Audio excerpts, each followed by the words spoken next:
Bonjour à tous, aujourd'hui on se retrouve avec Monsieur Bigot pour tourner un complément à la dernière vidéo qu'on a tournée à propos des prépas aux lazaristes.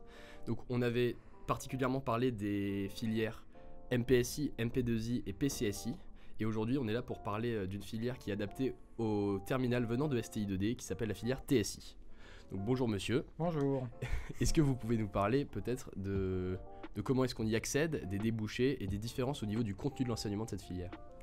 Oui, donc la filière TSI, c'est une filière de classe préparatoire scientifique qui est ouverte donc aux étudiants et étudiantes qui sont en terminale STI2D, mais aussi STL avec certaines options. Donc cette filière, c'est une filière scientifique avec un programme ambitieux, que ce soit en mathématiques, en sciences physiques, en chimie, en sciences de l'ingénieur aussi, bien sûr. Oui. Et ce programme ambitieux permet aux étudiants de passer les concours pour entrer dans les grandes écoles d'ingénieurs au même titre que les autres filières. Donc ces concours, c'est des concours dédiés à la filière TSI qui s'appuie sur le programme de cette filière. Ouais. Okay. Donc le programme est assez ambitieux. Par exemple, en mathématiques, il y a 12 heures de mathématiques hebdomadaires dans cette classe, en TSI. Ah oui, quand même. Ouais. Donc, et puis les autres volumes horaires aussi des sciences physiques, des sciences de l'ingénieur, sont aussi conséquents. Donc c'est un programme vraiment ambitieux, sur 2 ans, hein, TSI première année, TSI deuxième année. À la fin des 2 années, les étudiants passent les concours pour entrer dans les écoles d'ingénieurs. Oui, l'ensemble des écoles, école des mines, école des ponts, centrales, etc. Oui, il y a un gros panel d'écoles d'ingénieurs qui recrutent cette filière et qui est vraiment faite pour les étudiants qui ont suivi la STI2D au lycée ou la STL. D'accord. Et est-ce que les concours, c'est des concours qui sont à part ou alors c'est les mêmes concours que les générales? Non, en fait, les concours sont ouverts par section. Vous voyez, donc vous avez un concours pour les MPSI, un autre pour les PCSI, un autre pour les MP2I, c'est par section, parce que ce n'est pas tout à fait les mêmes programmes. Et il y a un concours pour les TSI, sur la base de leur programme, avec un nombre de places offertes sur cette filière, dans chaque école. Voilà, et donc au niveau du contenu de l'enseignement, vous nous parliez de 12 heures de maths par semaine. Et est-ce que, donc je suppose qu'on poursuit la physique-chimie, les sciences de l'ingénieur, qu'on commence, parce qu'il n'y a pas cette matière en STI2D, si, en STI2D, ils font des sciences de l'ingénieur. D'accord. Ouais. Donc, alors ça a une autre appellation, ouais, donc il y a de la mécanique, il y a de l'électricité, de l'électronique, oui. etc. Ouais. Mais donc c'est dans la lignée de ce qui a été fait en terminale. D'accord. Au niveau des débouchés, est-ce que on peut viser aussi haut que les filières générales ou alors on est un petit peu... Oui, bien sûr. Donc l'école polytechnique, par exemple, ouvre des places sur cette filière. Oui. Centrale Paris ouvre des places sur cette filière. Alors quand on regarde le nombre de places offertes sur ces écoles les plus réputées, c'est bien sûr, il n'y en a pas beaucoup. Ouais. Mais en même temps, en face, il n'y a pas beaucoup d'étudiants qui sont dans ces classes préparatoires, puisque sur la France, il y en a bien moins que dans les autres filières. Oui. Ouais. Hein, donc j'ai plus le chiffre en tête du nombre de classes préparatoires TSI sur la France, mais c'est de l'ordre de quelques dizaines. Ah oui. D'accord, sur l'ensemble de la France. Il n'y a quelques dizaines d'établissements qui proposent des filières TSI à leurs étudiants pour pouvoir passer ces concours. Et je suppose, donc on avait parlé la dernière fois de l'ambiance en classe. Je suppose que les TSI sont intégrés aux autres prépas au niveau du travail à l'extérieur extrascolaire. Oui, c'est l'intérêt des lazaristes en particulier, puisque les classes préparatoires TSI, les étudiants qui suivent cette filière, sont avec les autres, avec les MPSI, les PCSI. La synergie fonctionne très bien, puisque par exemple pour l'élection du bureau des étudiants, par exemple, donc ils forment des listes mixtes avec des élèves qui viennent des 4 filières, et donc ils se connaissent bien, il y a vraiment une émulation, parce qu'ils tirent tous vers le même sens, vers les concours et les écoles d'ingénieurs. Donc il y a vraiment cette émulation.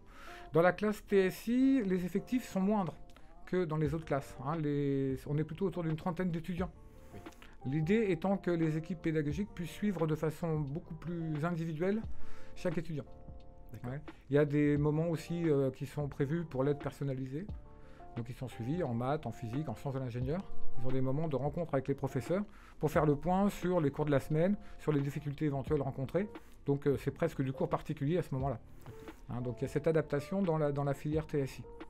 Et encore une fois, un professeur qui a une classe de TSI, il a 7 classes. Et pour être entièrement disponible au... Oui, il n'a que cette classe. D'accord. Le professeur de mathématiques, il n'a que cette classe. En sciences physiques, pareil. En sciences de l'ingénieur, bien sûr. Alors, des fois, ils sont à cheval aussi sur les 2 années. Et puis, par contre, en lettres, comme là, ils sont à cheval sur plusieurs classes, parce qu'il n'y a que 2 heures hebdomadaires. Et en anglais aussi, pareil. Au niveau des demandes de cette filière, est-ce qu'elle est plus demandé que les générales ou alors c'est à peu près la même chose au niveau des... Alors ça, c'est un point très important. Il y a beaucoup moins de pression pour rentrer dans la filière TSI, oui, en nombre de candidats pour rentrer dans la filière, que dans les autres filières. Nous, au Lazariste, pour 30 places, il y a à peu près 300 candidats. Ah oui. Et c'est logique parce que sur l'ensemble de la France, il y a des étudiants qui sont en terminale STI 2D. Il n'y en a pas beaucoup sur l'ensemble de la France. Il y en a beaucoup moins que pour... Les terminales STI 2D, il y en a dans quelques lycées en France. Alors, je n'ai pas le nombre exact, mais c'est beaucoup plus réduit que pour les autres filières. Ouais. Donc, pression bien moindre que dans les autres sections. L'origine de cette différence, elle est multiple. D'abord, moins d'étudiants en STI 2D sur l'ensemble de la France. Les terminales STI 2D, il n'y en a pas partout, il n'y en a pas dans tous les établissements. Il y a bien moins de terminales STI 2D que d'autres filières sur l'ensemble de la France au lycée. La deuxième raison, et alors celle-ci elle est vraiment importante et il faut vraiment en parler, c'est que les étudiants de terminale STI 2D ont tendance à s'auto-censurer. Ouais, ils pensent que ce genre de filière, c'est pas pour eux, ouais, c'est trop exigeant, ils n'auront pas le niveau pour suivre, etc. Il y a cette idée de peur de la filière. Et que ça vaut pas le coup. Et que ça vaut pas le coup. Et donc du coup, beaucoup d'étudiants s'autocensurent et disent bah non, c'est pas pour moi. Et quand on discute avec les étudiants, qu'on voit leurs résultats, on se rend compte qu'ils ont de très bons résultats, ils sont travailleurs, volontaires, et donc ils ont tout à fait leur place dans cette filière. Oui. Si on leur dit pas, l'idée ne leur vient pas.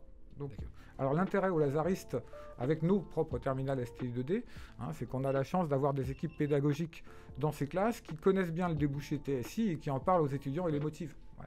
Et dans d'autres établissements, ça va dépendre des équipes pédagogiques et de leur connaissance de la filière. Soit ils connaissent bien et donc ils vont bien pouvoir conseiller leurs étudiants, soit ils connaissent mal cette filière et donc du coup les conseils ne viennent pas. Okay. Ouais.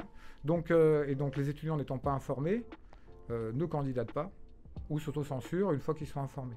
Oui. Donc ça c'est important, les étudiants de STI 2D qui aiment le travail, qui ont un bon niveau en terminale, ils ont tout à fait leur place en TSI et peuvent candidater pour rentrer en TSI. Oui. Il y a combien de gens qui font les concours pour Polytechnique ? En tout, le nombre de candidats, alors je ne l'ai pas en tête, c'est plusieurs milliers quand même. Ouais. Ouais, c'est plusieurs milliers, parce que sur les 3 filières, MP, PC, PSI, il y a plusieurs milliers de candidats. Ouais. Mais par contre, en TSI, ça se compte plutôt en peut-être une cinquantaine de candidats et peut-être une centaine. Oui, c'est pour ça qu'il n'y a pas beaucoup de place. Voilà, alors il faut vérifier les chiffres, je ne les ai pas en tête, mais il y en a beaucoup. Parce qu'en fait, si on ne connaît pas la TSI, qu'on ne sait pas qu'il n'y a pas beaucoup de gens, ça fait un peu bizarre, quoi. Qu'il n'y ait que 2 places à Polytechnique, c'est un peu... Oui, mais après, vous avez les Centrales Paris aussi qui ouvrent un certain nombre de places, les mines, les ponts, enfin, il faut voir toujours l'ensemble des concours. Oui. De toute façon, il n'y a pas, en sortant de prépa, on n'a pas, comme vous l'avez dit, il n'y a pas de mauvaise école d'ingénieur. Non. Donc sur la TSI, c'est pareil. Oui, c'est pareil. C'est pareil. Ils ont énormément d'écoles qui sont ouvertes. Oui. Alors, quand on regarde le nombre de places offertes pour une école donnée, donc c'est quelques unités ou une dizaine. Ouais. Mais quand il faut voir sur l'ensemble des concours, et là, quand on commence à cumuler le nombre de places, ça devient conséquent par rapport au nombre de candidats et intéressant. Et cette filière, elle est uniquement réservée aux personnes qui viennent de STI 2D ? Oui, et STL avec certaines options. Ok. Ouais. D'accord. Et donc, on se dit, quelqu'un qui arrive après avoir fait le concours TSI, d'une prépa TSI dans une grande école d'ingénieurs, qui se retrouve avec les personnes qui ont fait MPSI, PCSI et MP2I, comment est-ce que ça se passe au niveau de l'intégration de ces élèves ? Alors, les élèves qui rentrent dans une école d'ingénieurs vont suivre les mêmes cours. Tous les étudiants qui rentrent dans une école d'ingénieurs suivent les mêmes cours. Il n'y a plus de différence. On ne leur demandera plus jamais par quelle section ils sont passés. Donc, dans une même classe, dans une école d'ingénieurs, il y aura des étudiants qui viennent de MP, de PC, de PSI et de TSI. Ouais. Et donc la question qu'on pourrait se poser, c'est est-ce que les élèves qui viennent de TSI suivent aussi bien et s'intègrent aussi bien et réussissent aussi bien dans les écoles d'ingénieurs? Et quand on regarde les statistiques, la réponse est oui. Ouais. Le programme scientifique de la classe TSI sur les 2 ans est très ambitieux. Donc ils sortent avec une formation scientifique extrêmement solide. Ils ont un point fort aussi, c'est en sciences de l'ingénieur. C'est dans cette classe qu'il y a le plus d'heures de sciences de l'ingénieur, et là où les programmes sont les plus poussés, et ça intéresse les écoles.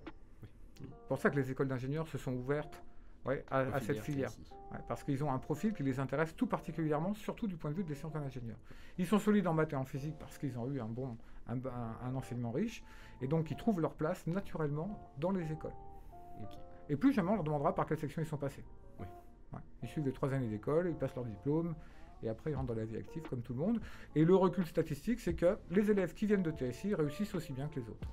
Mais donc c'est vraiment super pour... Pour eux, c'est vraiment un vrai débouché. Parce qu'il y en a qui, certains, au niveau, en passant de la seconde à la première, il y en a certains qui sont un peu obligés de prendre une filière STI 2D, ou une filière technologique en général. Ils prennent ça un peu comme une punition, en disant que c'est fini, qu'ils auront... Il y en a qui choisissent, hein, mais avoir cette option de filière TSI qui peut déboucher après sur ça, c'est super. Oui, alors j'espère que ça, c'est ce que vous décrivez, c'était une situation, on va dire, antérieure. Oui. J'espère que maintenant, si ça existe toujours, c'est plus à la marge. Hein, Ah bah oui. c'est-à-dire que j'espère que les étudiants qui choisissent la STI 2D à la fin de la seconde, c'est un vrai choix. C'est un choix. Avec, c'est avec les spécialités que avec ça une arrive, vraie volonté et puis une vraie passion pour la filière. Oui. Hein, ça c'est important. Et donc en tout cas les étudiants qui arrivent en TSI que nous on voit, ils ont eu plutôt ce parcours-là. Oui. Ouais. Ce parcours de choix et d'envie de réussir dans cette filière. Un grand merci Monsieur Bigot de nous avoir accordé le temps de compléter ce format. On espère que ça vous a plu et on espère aussi que ça plaira à nos auditeurs. Merci beaucoup. Merci à vous de l'invitation et j'espère que toutes ces informations vont servir aux étudiants pour faire leur choix d'orientation. C'est l'objectif en tout cas. Bon. Merci. Merci, bonne Merci journée. beaucoup.